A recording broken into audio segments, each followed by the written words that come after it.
बहुत बहुत बधाइयां महाराज। जन्माष्टमी का भी पर्व है, तो आप सभी को अभी से भगवान कृष्ण के जन्म महोत्सव की बहुत बहुत बधाई। जन्माष्टमी और भगवान कृष्ण का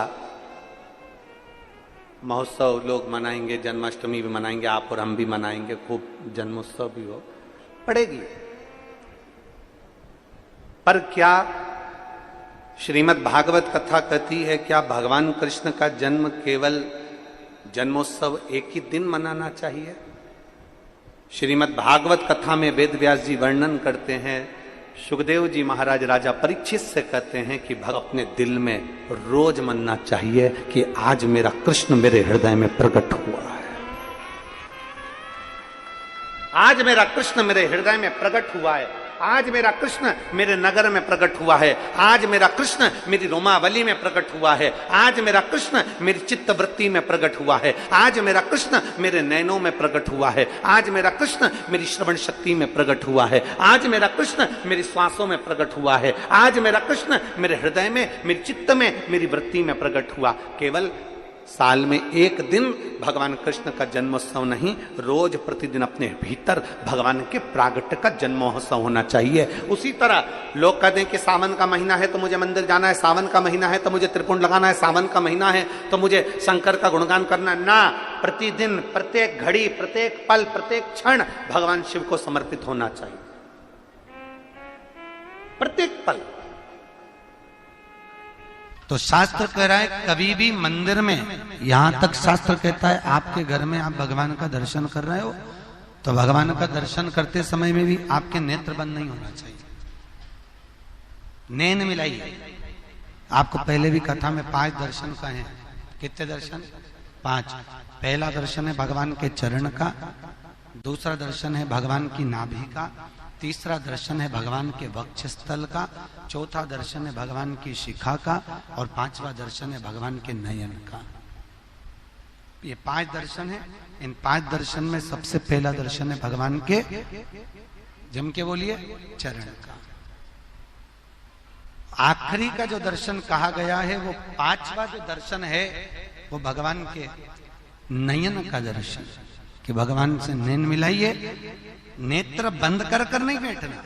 जो नेत्र बंद कर कर बैठे, भागवत कहती है साधना वो है जो परमात्मा की भक्ति को, भगवान के मुखाग्रविंद को, कि तेरे नयनों को मैं निहारती रहूं, तेरे मुखड़े को मैं देखती रहूं और तेरे ही नैनों में मैं समाहित होती चली जाऊं, वो साधना है, वो दर्शन है, वो दर्शन की मूलता है महाराज।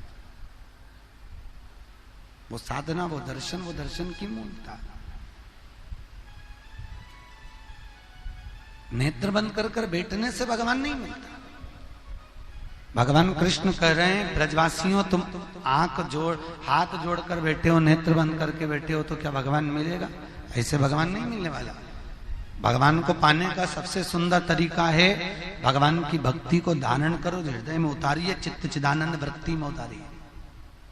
भगवान हिंदू धर्म में मूर्ति की पूजन बताई है, तो मूर्ति की पूजन क्यों बताई?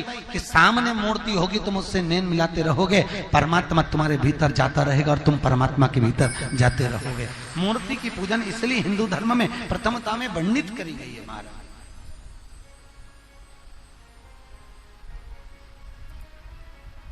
मूर्ति की पूजन का इसलिए क्रम कहा गया कि भगवान के सामने बैठो।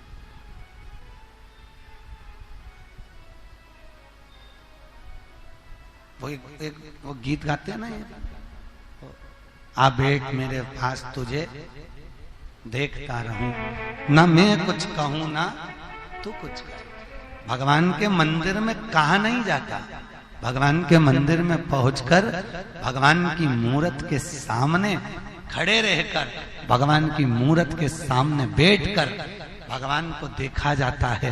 भगवान आपको देखे और आप भगवान को देखें, बस यही निर्मल भक्ति का प्रतिबिंब बिंदु है।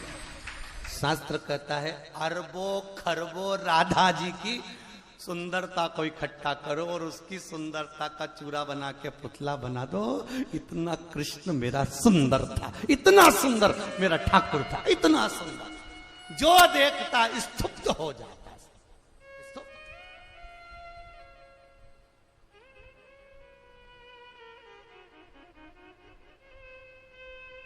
फिर वही वाली बात आ गई, लुट गई रे सांवरिया भाई, फिर आके तेरी जती पुरानी फिर लुट गई। इतनी सुंदर, बहुत सुंदर। तेरे नैन बड़े मत वाले, मटके हैं प्यारे प्यारे, तेरे नैनों की मटकनिया पे बलहार प्यारे जो, बलहार प्यारे जो। तेरे बाल बड़े घुंघराले, जैसे बादल काले काले, तेरे केशों की उलझनिया पे बलहार। लोग कहते हैं भगवान दुबले पतले थे, दुबले पतले नहीं थे, कपड़े तो सिले हुए पहनते ही नहीं था। मैया ने नीचे एक झबला ऐसा बनाया था जिसमें नीचे सोने की चेन लटकती थी, उसमें घुंघरू लटकते थे, और जंगा छोटी छोटी ऐसी मोटी मोटी, पाँव में कड़ला, हाथ में सुंदर काले मोती और सोने के मोती की पहुंची, गले में माला, बड़ा बड़ा आंख, आंख में भी सुरमा, सुरमा में भी एक आंख का सुरमा पूरा बिल्ला जैसा, एक सही रहता था, एक हमेशा बिगाड़ लेता था, रोता था तो एक ही मलता था, बिल्ला जैसा हो जाता। चुटैया, चुटैया में मोती लटक रहा है, मोती को पकड़ के मुंह में ले लिया, और किसी ने कहा कन्हैया भाग, और ऐसा ठुम ठुम ठुम ठुम भागे, जहां लुढ़क जाए तो कहीं गाय अपने बछड़े को दूध पिला रही हो, वहीं जाके छुप जाए, और गाय के बछड़े को चिमटी खोड़ के भगा दे, और खुद थन को मुंह में लेके चूसता रहे, और इसका भाई इसको ढूंढता रहे गया का, मालूम पड़े गैया के नीचे सोरिया, दो ने हाथ पकड़े, दो ने पांव पकड़े, टामाटोली कारी, आलकी की पालकी, जय कन्हैया लाल की। ब्रह्मा जी मन में सोच रहे ये देवता ओंधा लटका है, शुद्धता नहीं।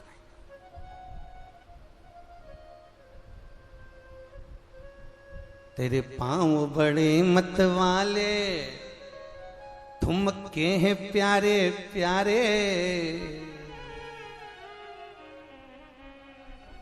तेरे पावन की पे जनिया पे बलहार प्यारे जो, बलहार प्यारे जो। बड़े सुंदर है, बड़े सुंदर। ना कजरे की ढाल, ना मोतियों के हार, ना कोई किया श्रृंगार, फिर भी कितने बड़ा अति रमणीय, देखो देखते रह जाए। बांके बिहारी मंदिर कौन कौन गया वृंदावनी के? कभी एकादशी पे गए हो मां? एकादशी के दिन एक साध्वी आती है शाम को 6:30 बजे, एक सन्यासन सफेद कपड़े में, वो पूरे महीने में केवल 2 बार एकादशी पे दिखती है। बिहारी जी के मंदिर में आती है, फूलों की माला बनाकर लाती है, बिहारी जी को दिखाती है, सामने बिहारी जी को दिखाएगी, और बांके बिहारी के गले में जो भी फूल की माला होगी वो अपने आप टूट के नीचे गिर जाती है, और सन्यासन अपने गले में जो माला दिखाती है वही माला पहनकर बाहर निकलकर चली जाती है। वो केवल एकादशी पे आती, शाम को 6:30 बजे।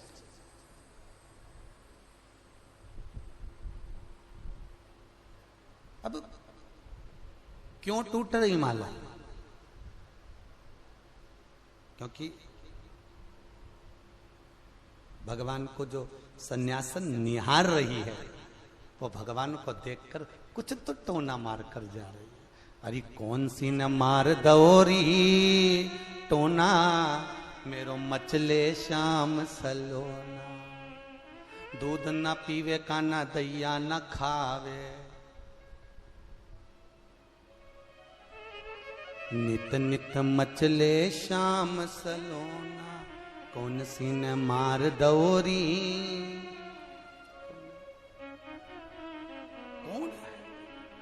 भगवान की प्रीति में। गोवर्धन नाथ जी की अगर परिक्रमा करने जाओ तो गिरिराज जी की परिक्रमा में एक संत ऐसे हैं जो 24 घंटे परिक्रमा लगाते, 24 घंटे।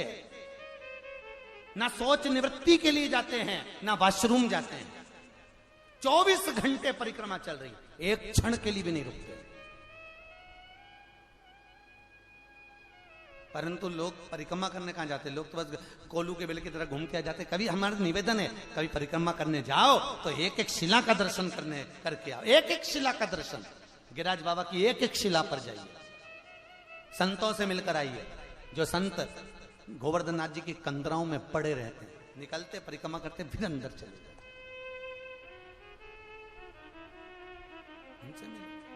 अब सब हाथ जोड़कर बैठे हैं। गोवर्धन नाथ जी प्रकट कहां हुए?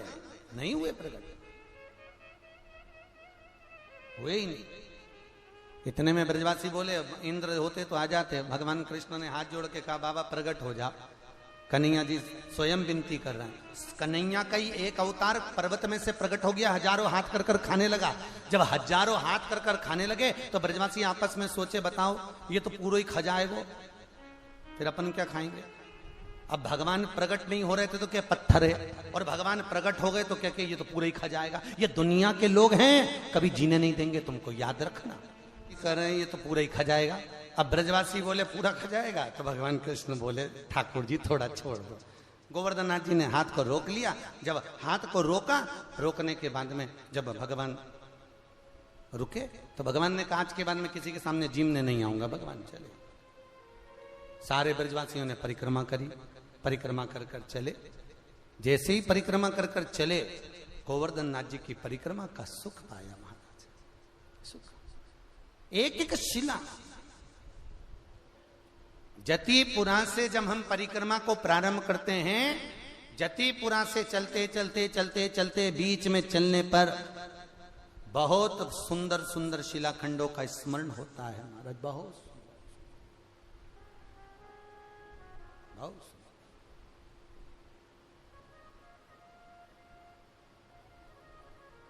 और आपका जो भाव है वो गोवर्धन नाथ जी के प्रति समर्पित कर परिक्रमा जब भी करो, बड़ी अलमस्ती में धीरे धीरे गिरिराज जी का स्मरण करते करते।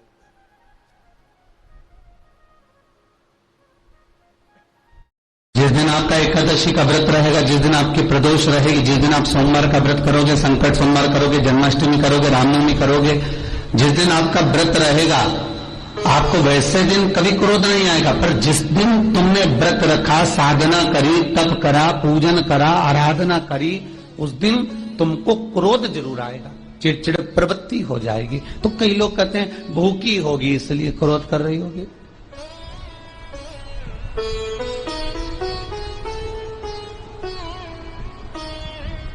कई लोग कहते हैं कि भूख लग रही होगी इसलिए चिड़चिड़ प्रवृत्ति हो गई होगी। नहीं नहीं भाई, भूख से उसका कोई ताल्लुक नहीं है, क्योंकि रोज कोई जरूरी है कि वो इतना खाती हो कि नहीं खाती हो। कभी कभी तो दिन भर भूखी रह जाए तो भी क्रोध नहीं है।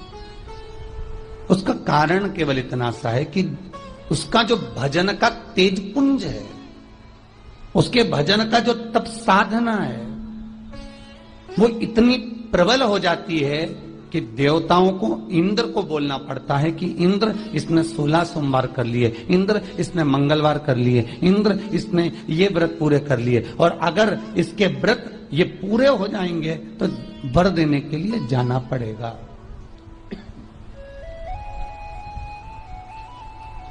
अगर इसके व्रत पूरे हो गए तो आशीर्वाद देने के लिए जाना पड़ेगा। इसके व्रतों को खंडित कर दिया जाए। तो व्रत को खंडित करने का सबसे सुंदर तरीका देवताओं के पास है कि जिस दिन व्रत हो, 2-3 व्रत अच्छे निकलते हैं और एक व्रत में इतना क्रोध आ जाता है कि सारा करा धरा पानी फिर जाता। देवता क्रोध दिलाते। फिर क्या करना? तो शास्त्र कहता है कि जिस दिन आपका व्रत है उस दिन एक काम जरूर करना कि भगवान का मंत्र जाप कर कर, भगवान का स्मरण कर कर, कटोरी में जल लेकर, पात्र में जो जल रखा हो, पूजन पाठ करते समय, स्मरण करते समय वो जल का पान अवश्य करें।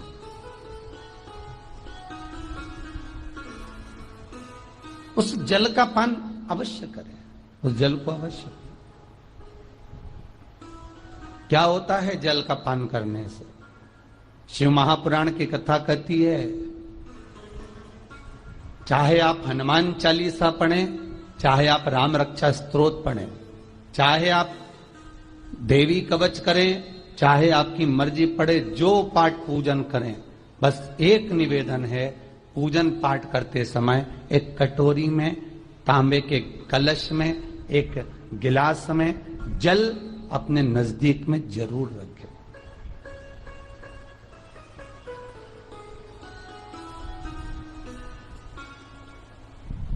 क्या होगा उससे?